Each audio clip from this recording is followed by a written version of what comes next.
nós vamos falar sobre 7 segredos de Jesus. Eu sei que você aí talvez já deu uma mistificada aí, o segredo, será? O segredo, apresentando Jesus, não é bem o caso, né? Não se trata de nada assim, altamente, meio que oculto, diferente assim, não. Isso tem a ver com certas coisas específicas que têm a ver com a maneira como Jesus agia e como é que ele fazia. Porque nós temos, com facilidade, na nossa tradição, a ideia de que a gente precisa ouvir o ensino de Jesus. Que Jesus falou sobre diversos temas.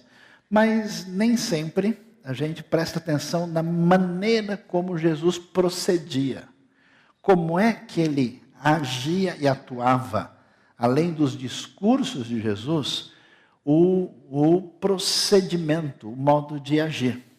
É interessante, não sei se a gente tem percebido e visto isso, porque, querendo ou não, o mundo tem que reconhecer que a pessoa mais impactante da história humana, considerando ou não questões religiosas, foi a pessoa de Jesus. E a pergunta que se levanta é como é que esse movimento de uma espécie de rabino que vivia na Galileia, que morava meio que no fim do mundo do Império Romano, e no fim do mundo, chamado Terra de Israel, ele morava no fim do mundo, que era um lugar pequeno na região da Galileia.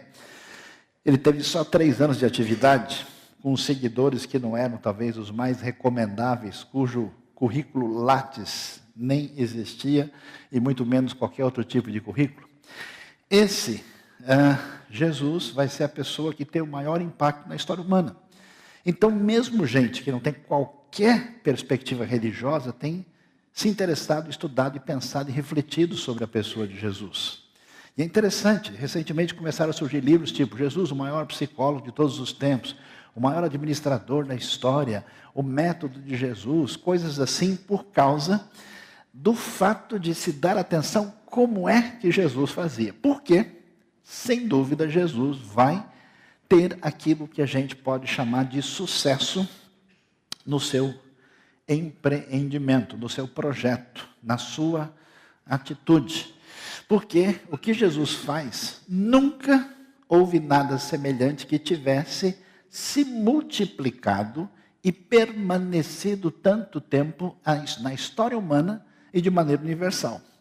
O que todos os projetos tentam fazer, em qualquer contexto, seja na área de educação, seja na área corporativa, seja na área industrial, seja em qualquer ambiente, todo mundo trabalha com a finalidade de ter uma ampliação dos seus horizontes do ponto de vista quantitativo e qualitativo. Jesus, por exemplo, atraía muita gente.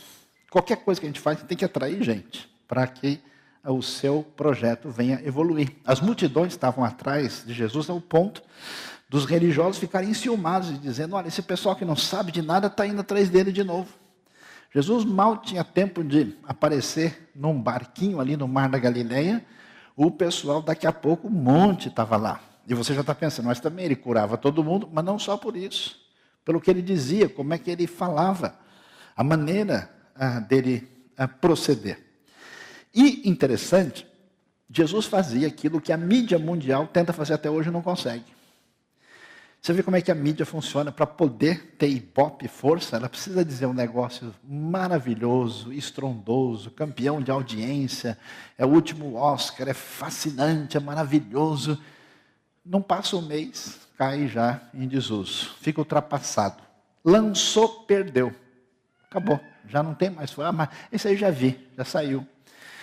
É impressionante que Jesus é fascinante, mas ele não perde a oportunidade de criar uma boa e santa confusão. De vez em quando, ele encontra um pessoal que precisa de uma repreensão e ele chega junto. Pessoal muito complicado, difícil, religioso, ele dizia palavras simpáticas do tipo, vocês são filhos do diabo. É interessante que, diferente desse Jesus que a gente vê nos filmes, que parece alguém que saiu do hospital depois de tomar transfusão de sangue errada, né? Ele chega e confronta, conflita e cria situações que, aliás, a mídia, né, o mundo da propaganda, do marketing, tenta fazer isso, né? Para chamar atenção, precisa criar uma controvérsia.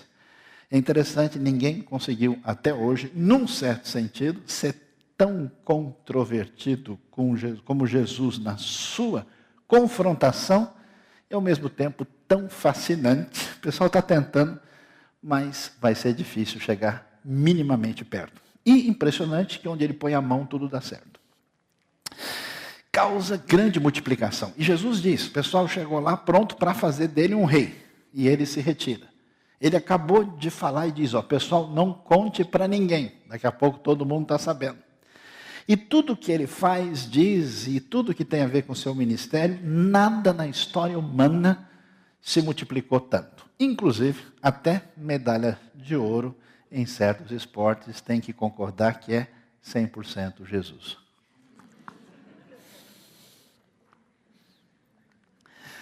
Por isso, a gente vai ver como é que Jesus atua. E Jesus exerce uma influência. A sua influência tem a ver com a maneira como ele conduz, como ele lidera.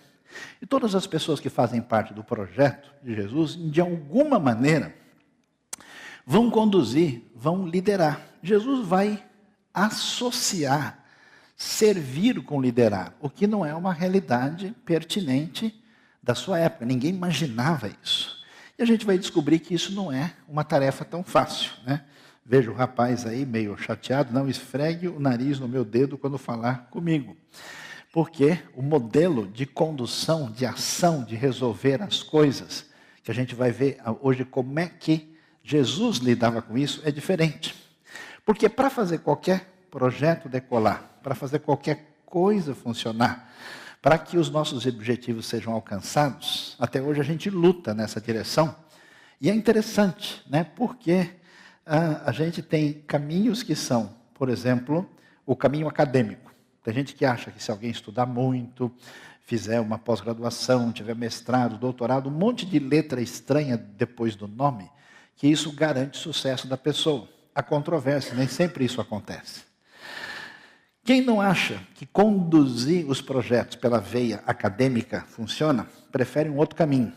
Às vezes o caminho do impacto, da carismaticidade de um certo líder. Tem gente que faz isso em função de uma personalidade forte, que tem uma mega inteligência emocional, influencia as pessoas e o indivíduo acha que se a gente investe nesse caminho, os resultados serão os melhores. Jesus também não sugere esse caminho. Outros pensam que é de outra forma, e talvez esse seja o mais conhecido no ambiente onde a gente está, que liderança e condução de qualquer coisa para você servir a comunidade, fazer funcionar, precisa passar pelo modelo gerencial. Tudo é questão de sistema, de organograma, de estrutura. Se você pega o modelo certo, pragmaticamente razoável, você fica tranquilo que vai funcionar. Jesus também não insiste nisso. É interessante que, diferente do que acontecia no mundo da época dele, em grande parte do nosso, ele vai enfatizar um tipo de liderança diferente do conceito de chefia, né? Da pessoa que dá ordem de cima para baixo.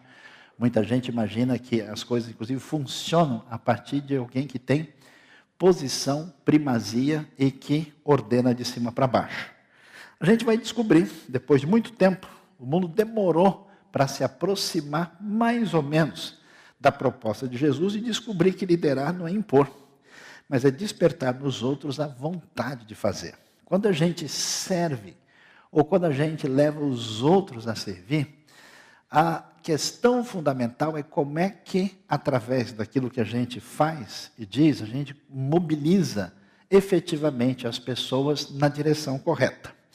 Falando sobre isso, vamos ver como é que essa discussão aconteceu nos dias de Jesus, com os seus discípulos. E até é impressionante o texto de Mateus 20, porque Jesus tinha acabado de falar, olha, o Filho do Homem, eu mesmo, vou ser levado para Jerusalém, eu vou ser entregue para os líderes ali, religiosos, para os chefes dos sacerdotes, vou passar por isso, e parece que o pessoal nem prestou atenção. Em seguida, diz Mateus 20, que aproximou-se de Jesus a mãe dos filhos de Zebedeu com seus filhos e prostrando-se fez-lhe um pedido. O que você quer? Perguntou ele. Ela respondeu, declara que no teu reino esses meus 2 filhos se assentarão, um à tua direita e outro à tua esquerda. Disse-lhe Jesus, vocês não sabem o que estão pedindo. Podem vocês beber o cálice que eu vou beber? Podemos, responderam eles. É interessante que quando a gente começa a caminhar na direção de desenvolver qualquer atividade benéfica e produtiva na vida, e a gente conduz as pessoas de alguma forma, surge um problema que é a posição da pessoa. E quando a gente perde a referência, que o que importa é o benefício das pessoas que vão ser alcançadas, o foco fica na própria pessoa. E os discípulos de Jesus, mesmo andando com ele, a coisa já caminhou na conversa caseira que a mãe, e dos melhores ainda, Tiago e João, é que são filhos de Zebedeu, chega para Jesus e diz, escuta, Senhor, nós temos que ouvir falar do seu reino, de tudo que o Senhor está montando aí, né? Então quando o Senhor assumir, como é que fica o gabinete? Dá para a gente alinhar aí, ó. A proposta é simples, uma à direita e outra à esquerda, que é melhor do que isso. E é interessante, a gente quer servir no reino, a gente quer fazer aquilo que Deus tem colocado no nosso coração, e a pergunta é o que motiva a gente, o que é o elemento mobilizador maior. Aqui entre os discípulos a coisa tinha se complicado, se maculado, e eles estavam pensando, puxa, quando é que eu vou ter a posição de primazia maior? E olha, você vê que a palavra é forte, declara que no teu reino vai ter os 2 aí na assessoria maior. Jesus diz, escuta, vocês estão preocupados tanto com o desfrutar dessa posição, você sabe o custo disso? Vocês acham mesmo que o negócio é sentar na cadeira, ter um nome importante, estar na posição de cima, e vocês não sabem que esse desfrutar dessa posição, que tem o objetivo de ser canal de bênção na vida dos outros, que essa é a finalidade e que isso deve ser acompanhado por um outro tipo de... Vocês estão dispostos a pagar o preço por isso? Vocês vão... Ou vocês querem ganhar só o bombom no final? Vocês estão pedindo... Vocês querem beber o cálice que eu vou beber? Eles respondem, claro, imagina, que isso, claro, quantos, né? Estamos aí. E Jesus diz, vocês não sabem não o que estão falando, mas vocês vão beber o cálice. Mas fiquem sabendo que aquilo que é a preocupação principal de vocês não está nem na agenda. Isso não é o importante. Esse negócio de um estar à direita ou à esquerda, numa posição de primazia, Deus, o Pai, destina e define para a pessoa certa no horário certo. Então não tem nada que vocês estarem com esse foco aí, esses lugares pertencem a que foram preparados por meu Pai. Porque a preocupação e a intenção e o foco deles é diferente. É tão impressionante como nos últimos tempos, certas palavras que no Novo Testamento nunca tiveram esse sentido, viraram símbolo de primazia religiosa. Você percebe que apóstolo Paulo, por exemplo, nosso querido Paulo escreve a carta, ele nunca assina pastor Paulo. Nunca assina, ele se chama de escravo, servo de Jesus Cristo. Ele se sente honrado de se apresentar como servo do Senhor. Diferentemente do que acontece na história, onde as pessoas acham que usando um determinado título religioso, isso lhes confere uma situação diferenciada em relação aos demais. Na Bíblia nunca existiu clero e leigo. Essa ideia é completamente diferente do Novo Testamento. E aí o que acontece? Vocês já estão aí com maus pensamentos, falando mal dos filhos de Zebedeu, instigado pelo pregador perigoso. E quando a gente acha que o problema estava com eles, a gente continua. Quando os outros 10 ouviram isso, ficaram indignados com os 2 irmãos. Claro, porque o lugar é nosso. Como assim eles pediram para eles? Jesus, então, tem que fazer uma reunião, chamar as crianças para pararem de brigar, e conversa com eles e diz, vocês sabem que os governantes das nações as dominam e as pessoas importantes exercem poder sobre elas. Não será assim entre vocês, ao contrário. Quem quiser tornar-se importante entre vocês deverá ser servo. Isso é interessante. Jesus redimensiona o que significa, de fato, agir de maneira adequada no reino, conduzindo outras pessoas a partir do dom que eu tenho. Porque todas as pessoas, num nível ou outro, têm um nível de liderança. Você vê o sujeito tomando café com o outro, você vê o nível de liderança. Às vezes não muito boa. Bebe mais aí, ó. O seu está frio, né? A pessoa nem pergunta. E quem quiser ser o primeiro, deverá ser escravo. Como filho do homem que não veio para ser servido, mas para servir e dar a sua vida em resgate por muitos. Portanto, a gente vai ver como é que alguém deve servir, como é que deve ser a caminhada de quem quer fazer diferença e não ser um espectador no reino de Deus. Ele deve entender que em qualquer ministério que tiver, ministrar está ligado a liderar e servir. E o que é isso na prática? Não é ter posição, nome nem título. Liderar é influenciar. É interessante que tem gente que influencia muito, sem posição oficial. E tem gente com um monte de posição e título que não influencia nada. Só que, nessa caminhada de ter ou primazia, ou recurso, ou destaque, ou poder, ou qualquer uma dessas coisas, vem de fato a grande questão em vista, que a gente hoje pensa que é o quê? Que é falta de conhecimento intelectual, que é falta de um bom gerenciamento, que basta a gente aumentar a performance e que está tudo resolvido. Então Jesus vai apresentar a caminhada de quem quer servir numa outra direção. A gente vai ver que o problema maior de quem quer fazer alguma coisa passa pela sua insegurança, né? Porque ao perder a visão em Deus e na necessidade do próximo, a gente olha para a gente. E olhando para a gente, o que você tem? Frio na barriga. Ih, será que eu consigo? Eu não sou bom o suficiente. Mas se a pessoa acerta alguma coisa, ele se acha o máximo. Então, fragilmente, a pessoa se torna ou refém de crítica, ou refém de elogio, e a insegurança aparece. Se a insegurança aparece, nesse receio de não caminhar bem, surge o outro perigo na sequência de tentar dominar para ter controle.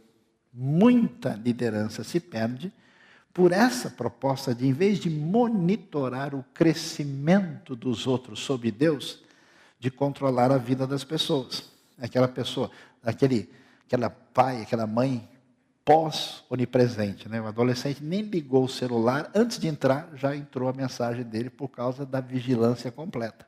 Amém, irmãos? Quem foi abençoado, levante a mão. E, consequentemente, a incoerência. Se existe insegurança, se existe controle, a pessoa facilmente vai numa direção de que, faça o que eu estou dizendo, mas não faça o que eu faço. Por isso, a proposta de Jesus é que a maneira de lidar com liderança envolve trabalhar caráter e aspectos pessoais. Quer dizer que as dificuldades que problematizam a nossa caminhada na liderança envolvem questões pessoais mais profundas que precisam ser alinhadas. Por isso é interessante que quando Jesus vai na sua caminhada ministerial, o que acontece? Ele é batizado e o Espírito o envia para o deserto para ser tentado pelo diabo. Conheço tanto crente que tem uma espécie de diabofobia acentuada. Tudo que ele quer é não permitir que o diabo fique perto dele. Nós vamos ter lutas espirituais o tempo todo. E às vezes Deus permite que a gente enfrente, inclusive, uma luta espiritual que envolvam as forças das trevas, porque Deus sabe o que está fazendo. E Jesus é conduzido. E ele vai ser tentado. E a tentação é interessante. Porque Jesus é o rei, ele é o Messias, e o diabo tem um caminho, ele tem um modelo de liderança mais eficiente. Ele tem o ISO Inferno 2000, né, muito mais quente, muito mais chamuscante, que está à disposição. E ele chega para Jesus e diz: Jesus, veja só, imagina qual é a preocupação do povo. Do que o povo precisa? O povo precisa de alimento. Imagina só, o Senhor transforma a pedra em pão para todo mundo. E ele ainda cita versículo, é uma espécie de diabo meio evangélico, assim, que conhece a Bíblia, né? E cita um monte de texto. E aí ele apresenta isso, e a ideia é o senhor pode ter a primazia, o destaque, imagine como o senhor vai fazer diferença se eu seguir a minha proposta. Depois ele diz, Jesus, imagina só o que é o senhor subir aqui no alto do templo, se jogar com os anjos pegando o senhor no caminho. Puxa, isso vai ser show, isso vai ser o máximo. Veja só como todos os caminhos serão abertos. E finalmente, ele chega e diz, olha, os reinos desse mundo pertencem a mim, o que não é verdade. E se você só me reconhece, só bate o martelo comigo e se prostra, eu vou entregar tudo para você imediatamente. Então a gente vê que a ideia é como alcançar primazia, poder, destaque, tudo isso de maneira mais rápida, cedendo a aquilo que a gente pode chamar de ambição tremenda.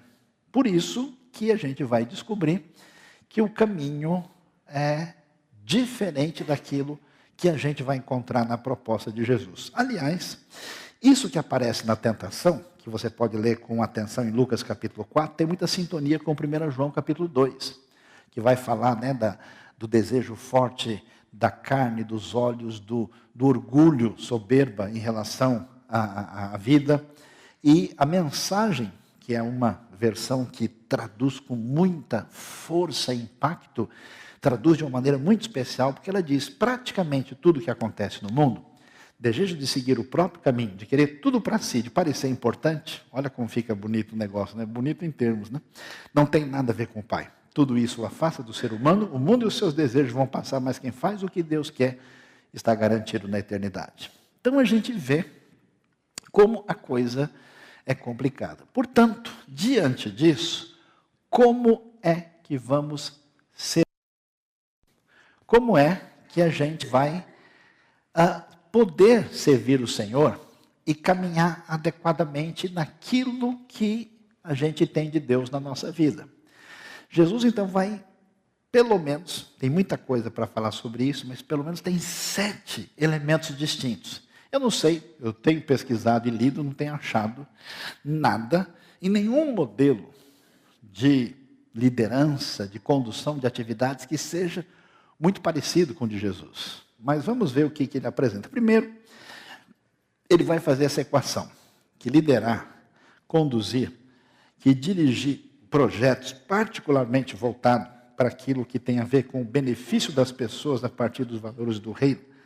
Ministrar é servir. O foco está nas pessoas serem abençoadas. Não é ser chefe. Eu fico impressionado como tanto projeto, tanta coisa boa se desenvolve nesse mundo e a coisa se perde. Se perde na burocracia, se perde no elitismo e no domínio daqueles que se acham donos do projeto, se perde num processo lento e ineficiente, onde um monte de coisa se apresenta e a necessidade real de quem está lá embaixo, que precisa do socorro, do apoio humanitário, de um projeto de saúde, de uma coisa ligada à educação, da própria evangelização, acaba perdendo a referência maior. Então, estar atuando não é ser chefe, é servir pessoas. E é interessante que no projeto de Jesus surpreende, porque Jesus, sendo o Messias, o grande rei, que tem apenas 3 anos em ministério, quantas vezes você vê Jesus gastando um tempo direto com uma pessoa específica? Há vários diálogos com o indivíduo. Jesus não é aquele tipo de preletor que fica, né, debaixo da luz, assim, com um monte de gente, prestando atenção no que ele está dizendo na maior parte dos casos. Tem vários discursos e conversas individuais. E é interessante que esse jeito de ser de Jesus é multiplicado. A gente tem hoje no mundo corporativo, né, o que a gente chama aí do pessoal que é o headhunter. Vou pescar, pegar, captar aqueles que serão os grandes do mercado. Jesus era o heart hunter. Ele prestava atenção nas pessoas. Então você vai ver, por exemplo, a história de Natanael em João 1,48. Quando Natanael está lá, Jesus diz, ó, esse é um rapaz que tem futuro. Esse aqui é um israelita que não está jogando sujo errado. Ele é uma pessoa com as intenções bem direcionadas. E aí ele diz, mas como? De onde o senhor sabe disso? O senhor entrou no meu Face? Essa é a Bíblia na linguagem de amanhã, né? Aí Jesus diz, eu vi você quando estava meditando debaixo da figueira. Interessante como Jesus dá essa atenção individual e serve às pessoas. Surpreende como ele faz. Porque a gente lê o Evangelho e vê como Jesus tem dó de pessoas que sofrem, de pessoas que estão numa condição difícil e complicada. Mas, quem diria, o jovem rico chega para ele, quem tem dó de jovem rico? Jovem rico, traduzido na Bíblia na linguagem da manhã, filhinho de papai, né? Esse é o tipo de pessoa que a gente pode orar por ele, mas que Deus o abençoe. Mas olha o detalhe do texto, confira comigo no replay aqui na leitura. Jesus olhou para ele e o amou. Qualquer pessoa de tendências esquerdistas radicais vai ficar chateado que mesmo o jovem sendo rico, Jesus o amou. Ele ama o rico, o pobre, o romano, o judeu, todo mundo. E volta para ele com força e determinação. Falta-lhe uma coisa, disse ele, vá vendo tudo que você possui e dê o dinheiro aos pobres. Aí o pessoal da extrema-direita vai ficar chateado também, fazer o quê? E você terá um tesouro no céu, depois venha e siga-me. Jesus focaliza que liderança é servir e servir pessoas. Além disso, Jesus tem um outro tipo de jeito de ser. A maior parte das pessoas que faz um treinamento para se dar bem na condução das coisas, quase sempre aprende como agir politicamente e marqueteiramente e até teatralmente. Você nunca, né? Você vai conversar com um vendedor, às vezes você pode dizer com ele, junto com ele o que ele está dizendo, porque ele tem um discurso tão decorado, a coisa é tão artificial, é tão assim, nada a ver, que você percebe que aquilo é algo que não tem consistência. E no universo religioso, várias vezes acontece isso. Então, pessoas que fazem um tipo de treinamento vão ter um problema. Porque quando eu quero mobilizar uma pessoa imediata e rapidamente para tomar uma atitude impulsiva é uma coisa. Mas mexer com uma pessoa, para que essa pessoa de fato preste atenção no que eu estou dizendo ou indicando, e que essa pessoa aposte o coração, aposte a vida e tome uma decisão nisso, é outra história. Por isso que o modelo de Jesus prossegue, porque ele não é só o gás, ele não é só uma coisa que tem névoa colorida em volta. Por isso ele nunca agiu como ator ou como político.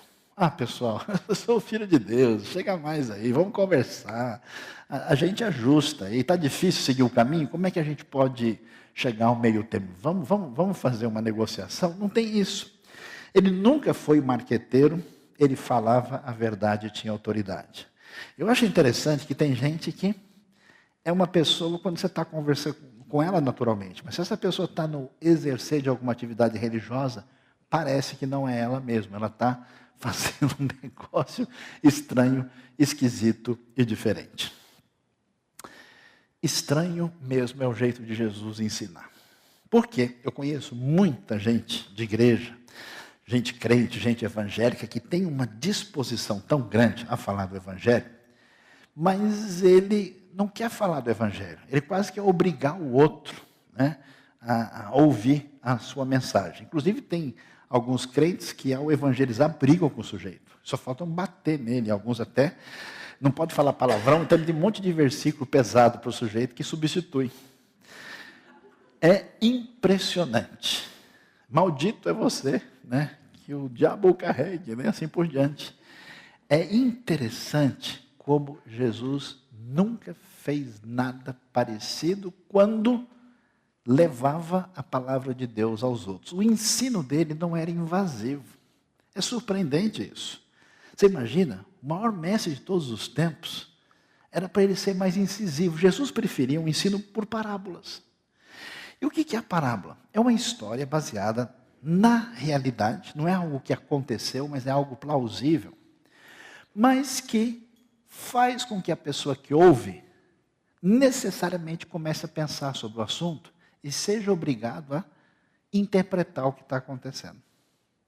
Então Jesus faz com que o ouvinte tenha um lugar especial como intérprete do que ele está ouvindo. A coisa não é forçada, não é assim para o sujeito engolir. ele para pensar. E Jesus até separa as pessoas, quem tem interesse e quem não tem. Tanto é que os discípulos, em algumas ocasiões, chegam para ele: Senhor, explica para a gente a parábola. Jesus diz: olha, para vocês eu vou explicar. Mas para aqueles que não estão querendo ouvir o que Deus tem a dizer, eu não vou explicar nada, porque é para eles ouvirem e não entenderem mesmo, porque eles já tomaram a sua posição.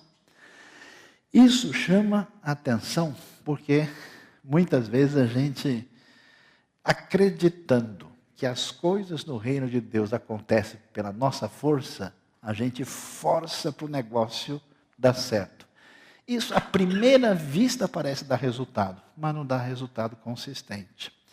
Por isso, Jesus traz a sua palavra, a sua direção, e a pessoa ouve de boa, mas o impacto fica lá dentro. Como eu mencionei para vocês, a história incrível do filho do Hamas, do sujeito envolvido com terrorismo pesado, que começou a ler o Novo Testamento, mas lê mesmo, não é aquele que a gente lê para dormir, é ler com atenção. E aí ele foi tão impactado que ele diz: quando eu tentei me ver livre daquilo, já tinha entrado dentro de mim. E eu não podia mais resistir ao impacto impressionante daquele que me dizia que eu devia amar os meus inimigos. Olha que coisa diferente. Jesus começa a falar sobre a sua proposta, o seu projeto do reino, começa a dizer o custo disso. Aí algumas pessoas ficam desanimadas, esse negócio de carregar a cruz, esse negócio de seguir, está difícil. E daquela hora em diante, muitos dos seus discípulos voltaram atrás e deixaram de segui-lo. E Jesus falou: pessoal, volta aqui, vamos lá, calma. Não, peraí, deixa eu explicar de novo, vocês não entenderam. Não é assim não, estou fazendo dízimo em 2 vezes, a gente pode alinhar a coisa.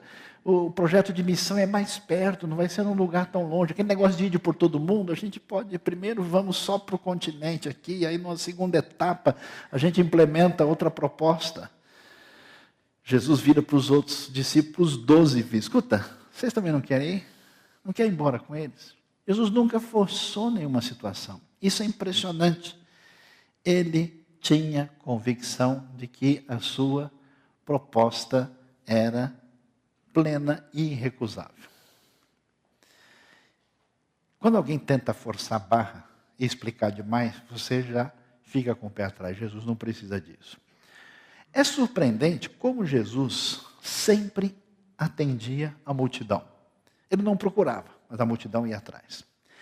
E de todo tipo de gente, de multidão que vem em torno de Jesus, atrás dele, é impressionante a diversidade.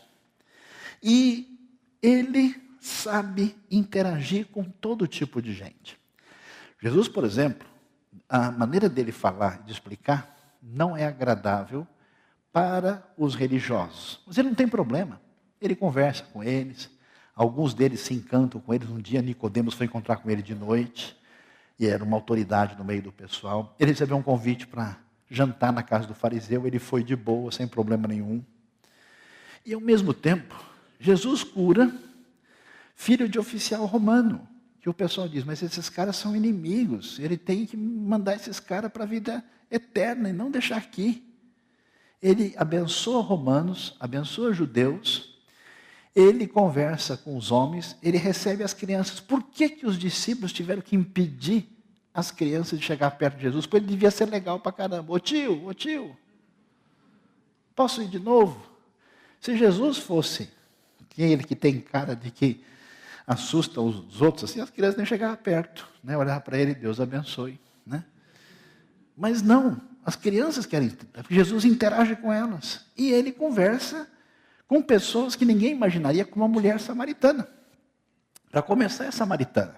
É de um povo que nenhum judeu chega perto, porque o conflito entre eles é forte. Segundo, é uma mulher, e ainda vai conversar com ela, sozinho. E ainda uma mulher que teve uma história toda complicada, que foi casada 5 vezes e agora está numa confusão danada.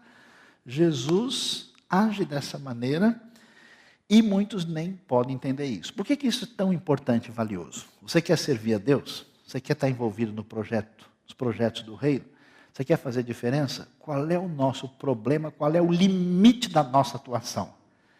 É o tamanho da cerca que a gente coloca em torno da gente mesmo. Nós fechamos a nossa possibilidade de atuação à medida que a gente é refém das nossas particularidades. Quem alinhado está com Jesus, eu acho tão legal que Deus faz um sujeito judeusaço, pós-fariseu como Paulo, ser o apóstolo dos gentios. Que coisa especial, que jamais... Logo ele, pega outro. Ele leva um Filipe, uma pessoa tão simples, que vai fazer o trabalho mais difícil em Samaria. Ou seja, Deus atua contra o nosso egocentrismo, para que a gente seja canal de bênção para outras pessoas que não tem nada a ver com o nosso foco particular. À medida em que você se fecha em você mesmo, você não poderá ter alcance daquilo que Deus coloca na sua vida. E é interessante, Jesus atinge todo tipo de gente, ele tem impacto em todo tipo de pessoa. Mas, do ponto de vista prático, Jesus não dá atenção efetiva a todo tipo de gente. Do ponto de vista do foco do seu ministério, ele se concentra em pouca gente. O que é uma coisa estranha. Nós estamos no mundo de hoje, que é o mundo das multidões, é o mundo dos estádios, é o mundo das apoteoses, é o mundo da abertura da Olimpíada. Um dia desse alguém me ligou e pediu para falar num evento, e aí a pessoa me perguntou, mas precisa ter quantas pessoas para o senhor vir? Eu falei, o suficiente para elas ouvirem, né? Por quê? Não, porque sabe como é que é? Se não, tem muita gente que se não tiver um número tal de pessoas, a pessoa não vem, porque senão queima o filme do preletor. Eu falei, é mesmo? Pois é, a gente entende isso hoje, que quantidade, e especialmente um estádio lotado, significa uma espécie de exuberância que legitima aquilo que é apresentado. Interessante, Jesus era procurado pelas multidões, mas ele nunca focou na multidão. Ele ensinou muito a um grupo de apenas 12. Veja bem, Deus abençoa a sua vida, te dá conhecimento, te dá bênçãos na sua trajetória, faz com que você se desenvolva. E tudo que você tem como legado de Deus na sua vida, como é que isso vai passar para frente e abençoar outras pessoas? Em vez da gente pulverizar um pouco em 1 milhão de pessoas, a proposta de Jesus é outra. Coloque e transfira muito para poucas pessoas. Então, mais vale a pena um discípulo bem feito que vai mandar adiante tudo aquilo que é valioso do que milhares de pessoas recebendo um pouquinho sem nem saber entender direito o que receberam. Então é interessante que a proposta de Jesus, em vez de procurar os lugares expoentes, em vez de procurar os holofotes, em vez de tentar dizer, puxa, preciso passar isso para um número cada vez maior de pessoas, ele se concentra intensamente num grupo pequeno, fazendo um trabalho de qualidade. Deus abençoa a sua vida. Você tem coisa de Deus, que Deus lhe deu, tente passar isso para as pessoas que estão próximas de você da maneira melhor possível. Olha como é que Jesus trata os discípulos. Um pouco antes da festa da Páscoa, sabendo Jesus que havia chegado o tempo em que deixaria este mundo e iria para o Pai, tendo amado, olha que bonito, os que estavam no mundo, amou-os até o fim. Discípulos, vocês já aprenderam bastante, agora se vira. Ele vai, prossegue até o fim para que eles, de fato, sejam impactados com aquilo que Jesus quer deixar com esses indivíduos tão limitados e incapazes que fizeram diferença no mundo. Quando a gente aprende a agir como um líder, como alguém que conduz, como alguém que faz, boa parte do que a gente aprende tem a ver com a maneira política de ser para não ofender nem pisar no pé de ninguém e falar as coisas de um jeito que não traga qualquer instabilidade, né? O gosto de muita coisa que se apresenta é uma espécie de arroz velho sem sal. Tem gente que gosta, não quis ofender o seu sabor. Estão vendo como eu já estou sendo político? É complicado. Jesus era diferente. Ele sempre que atuava, ou tinha muita pimenta, ou tinha muito mel. Nunca a palavra de Jesus foi um negócio assim, redondinho, quadradinho, 3 passos para ser feliz. 2 maneiras de dar um abraço no amigo. Não tinha essas coisas. Ele, por exemplo, não perdia uma chance de causar, quando necessário. Então, o que acontece? Tem gente que causa quando não precisa, aí é um outro problema. Eu sei que tem gente lá em casa que está me ouvindo aí, e está pensando que o assunto tem a ver com ele. Mas quando a coisa era séria, quando a coisa era muito complicada, Jesus chegava e confrontava a liderança, confrontava os religiosos, confrontava pessoas, porque ele de fato queria efetivamente atingir aquilo que era necessário. E ao mesmo tempo, Jesus encantava como ninguém. As pessoas atingidas por Jesus ficavam literalmente malucas. Ninguém pode ser atingido pelo jeito de Jesus ser, sem perder um pouquinho do seu juízo. Por isso que bem-aventurados os doidos, porque só eles fazem as obras do reino. Então, a gente vai ver que Jesus não só faz isso, mas ele age com muita paixão.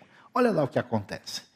Quando Jesus impactou a vida daquela mulher, que nunca tinha tido real afeto na vida, que tinha vivido uma vida sem Deus e procurando indevidamente amor, ela é perdoada, ela é salva, ela é atingida, ela fica completamente perdida. Ao saber que Jesus estava comendo na casa do fariseu, certa mulher daquela cidade, uma pecadora, trouxe um frasco de alabastro com perfume, se colocou atrás de Jesus a seus pés, chorando, começou a molhar os pés com suas lágrimas, depois os enxugou com seus cabelos, beijou-os e os ungiu com perfume. Você imagina uma cena dessa? Jesus está lá num jantar de respeito na casa dos líderes religiosos.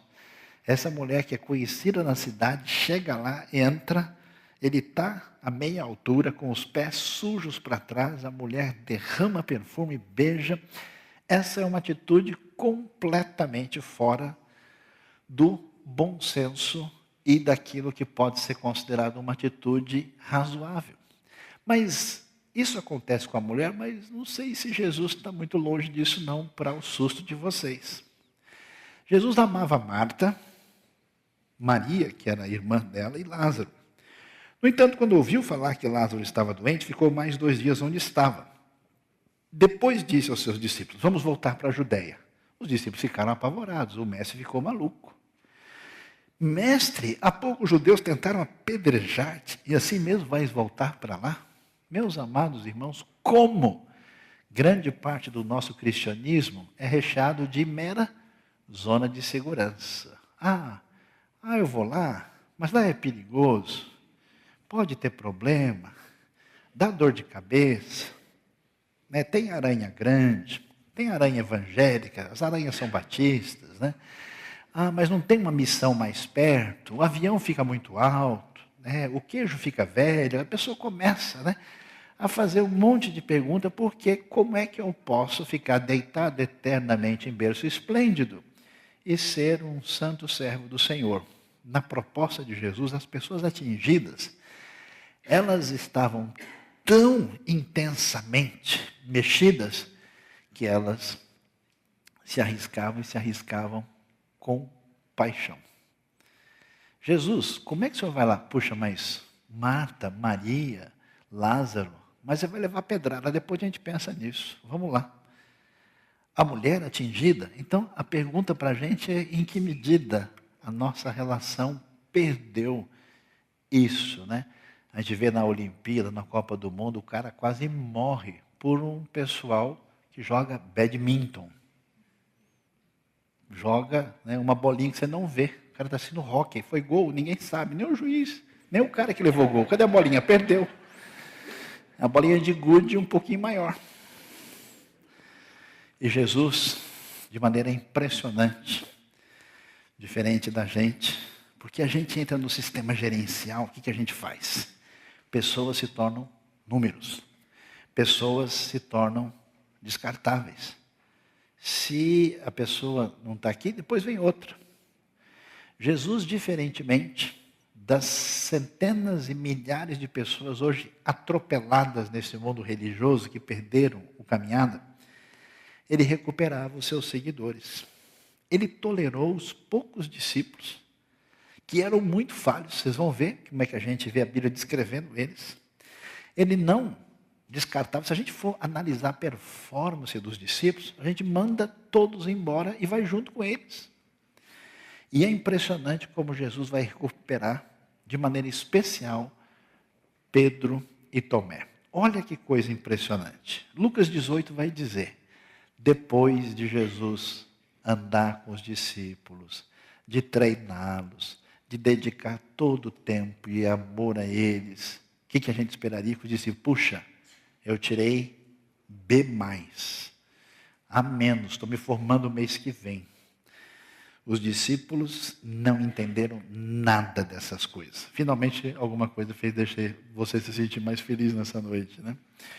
O significado dessas palavras lhes estava oculto. E eles não sabiam do que ele estava falando. Isso é Lucas 18. Lá na frente, quase na hora de Jesus ser entregue para ser preso. João 12. A princípio, os seus discípulos não entenderam isso. Só depois que Jesus foi glorificado, eles se lembraram de que essas coisas estavam escritas a respeito dele e foram feitas. Você imagina alguém que viu Jesus ressuscitar mortos, curar, andou com ele, viu ele andar no mar da Galileia, tudo isso. Jesus falou, e a Bíblia diz, só depois da ressurreição, mais adiante, depois que ele foi glorificado, ele diz, agora entendi aquele versículo. Que coisa, né? Eu já vi muito crente sem graça assim, que ele faz uma pergunta absurda, você fala, mas escuta, lá não está lá em João? É mesmo, né? Então, e vai ter jogo hoje? Né? A pessoa já vira a página rapidamente. Os discípulos, só depois, era para Jesus dizer, olha, fazer uma reunião especial com o pai, vamos trocar o grupo aqui, porque esse aqui não tem condições. É impressionante. Tomé, nosso querido Tomé, discípulo, ouviu tudo, acompanhou, viu tudo o que aconteceu. Quando chega na hora H final, o pessoal desesperado, alegre, as mulheres chegando, viu o Senhor. Tomé chega e diz, de jeito nenhum, eu não acredito em nada.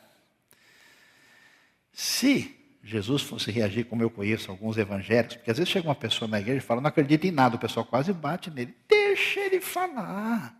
Às vezes um incrédulozão assim é um crente enrustido, você nem sabe, ele está guardando lá dentro, né? Tá fechado, né? A pessoa na sinceridade pega pesado, mas porque ele pega pesado já é um sinal que ele tem um conflito lá dentro. Aí o Tomé bate, diz de jeito nenhum, e Jesus demora para resolver isso. Isso eu acho interessante. Jesus me falou, não, esse negócio é urgente, vamos ter uma assembleia extraordinária já aqui na primeira igreja da IBNU da Galileia para resolver esse negócio. Mas Jesus, uma semana depois, estando os discípulos de portas fechadas, Jesus se apresenta no meio deles e diz, paz seja convosco. Tomé, está tudo bem com você? Chega aqui, me dá um abraço. Mas aproveita, põe a mão aqui, mexe aqui, vê direitinho, veja. Estenda a mão, coloque do meu lado, pare de duvidar e creia. E é interessante, porque nessa hora Tomé vai dizer, Senhor meu e Deus meu. Uma das declarações mais bonitas do Evangelho de João. Pedro, Pedrão querido, Pedrão amado, ele amava o Senhor, ele tinha o coração, aquela disposição total. Quando ele chega para Jesus, ele diz, se todo mundo abandonar, eu sou o que fica. E era verdade, era sinceridade. Na hora do vamos ver, Pedro balançou, ficou com medo. E Marcos é forte, que mostra que Jesus olhou para ele. Imagina aquele olhar assim, diante dessa situação. E aí o Senhor é entregue, é morto. Imagina a doideira, o sofrimento de Pedro nesses dias todos. Chega domingo de manhã, João 21, no mar da Galileia. Oh, coisa bonita. O discípulo a quem Jesus amava disse a Pedro, é o Senhor, que doideira. Aquele que é o mais amado da minha vida, em que eu dei a maior pisada de bola. É ele que apareceu lá. Pedro, ouvindo dizer, vestiu a capa, pois tinha tirado e se jogou no mar. E ele vai lá. Uma das coisas que eu mais gostaria de ver é a hora, o olhar de Jesus olhando para o Pedro apavorado quando ele chega na beira da praia. E aí Jesus vai chegar para ele, Pedro, tudo bem aí? Pedro, é o seguinte, eu só quero fazer uma pergunta. Pedro deve estar esperando. Pedro, que pouca vergonha, eu não falei para você. A gente não faz isso quando alguém erra. Eu te avisei que você estava errado. Olha aí, fica tripudiando. Eu não te disse que você ia negar? E aí, o que você tem a dizer? Responde, para de ficar quieto. Jesus podia ter feito um monte de coisa. Jesus pergunta para Pedro, Pedro, você me ama? Você sabe o que é amor, o que é cuidado, o que é direcionamento. Então, eu quero trabalhar para que você faça isso com as outras pessoas. Cuida dos meus cordeiros. E Pedro é trabalhado por essa cura e restauração para fazer diferença. Talvez alguns de vocês dizem assim, olha, pastor, eu queria servir mais no reino de Deus. Mas eu já dei algumas bolas fora, já cometi umas coisas. Então, eu acho que não é bem o caso. Eu não cuido nem de mim, quanto mais das ovelhas. E Deus diz, olha, eu trabalho na vida de vocês e o reino é composto dessa coisa bonita, que é essa restauração que vem do jeito de liderar de Jesus. E aí, o desfecho com o teste maior. É interessante o teste maior, o último teste de Jesus antes de ser preso. Amar e servir ao discípulo que o traiu. Quando a gente vai servir a Deus, vai servir no reino, qual é o maior problema? São as coisas que atropelam o nosso coração. Aquela disposição, aquela vontade gostosa de ver a coisa acontecer, de repente alguém interpreta mal a sua intenção. Alguém fala de você pelas costas. Alguém calunia você. Alguém inverte o que você quis dizer. Alguém pisa na bola. Isso dá aquela esfriada geral no coração. E a pessoa diz, também eu vou ficar aqui agora. Eu vou pedir que Deus, haja com poder na vida das pessoas, forever and never, amém. E a pessoa vai lá e se esconde. Meu querido irmão, minha querida irmã, é impressionante que a gente vai ver quando Jesus, no momento especial, na Páscoa, na Pêssar, na grande festa, ele vai lavar os pés dos discípulos, que já é sinal que é liderança, Pedro já assustou, não, o meu não. Então você está fora. Não, tudo bem, vai logo tudo. Jesus vai ensinar que a gente deve existir para ser canal de bênção na vida dos outros, servir. E aí ele vai, imagina a hora que ele chega em Judas, porque ele amava Judas, ele tolerou Judas, sabia que Judas roubava. E segurou a situação para o benefício do próprio Judas, para tentar ajudá-lo.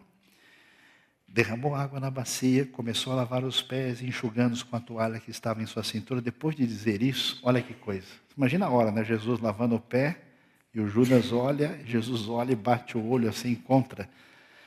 O texto diz que Jesus perturbou-se em espírito. Isso atingiu, desestabilizou internamente, e ele declara, digo-lhes que certamente um de vocês me trairá. Qual é o caminho de Deus? Lavar o pé de quem prejudica a gente, de quem trai, mente e faz o mal contra nós. Jesus vai fazer exatamente isso com Judas Iscariotes. Eu não sei como é que está o seu coração no sentido de servir no reino. Qual é a disposição? Quem é que faz diferença? É interessante. Os grandes modelos do mundo estão aí. Mas os resultados desaparecem. A Roma antiga acabou, o Egito se foi. Toda a grandiosidade do mundo que criou tanta coisa, pouco tempo desaparece. Mas a proposta de Jesus, o jeito de ser, é totalmente diferenciado. Que Deus abençoe a sua vida, leve você a pensar seriamente como aquilo que você pode desenvolver na condução de abençoar outras pessoas seja impactada pelo jeito diferenciado de Jesus agir na nossa vida. E que Ele abençoe o nosso coração nessa noite. Amém.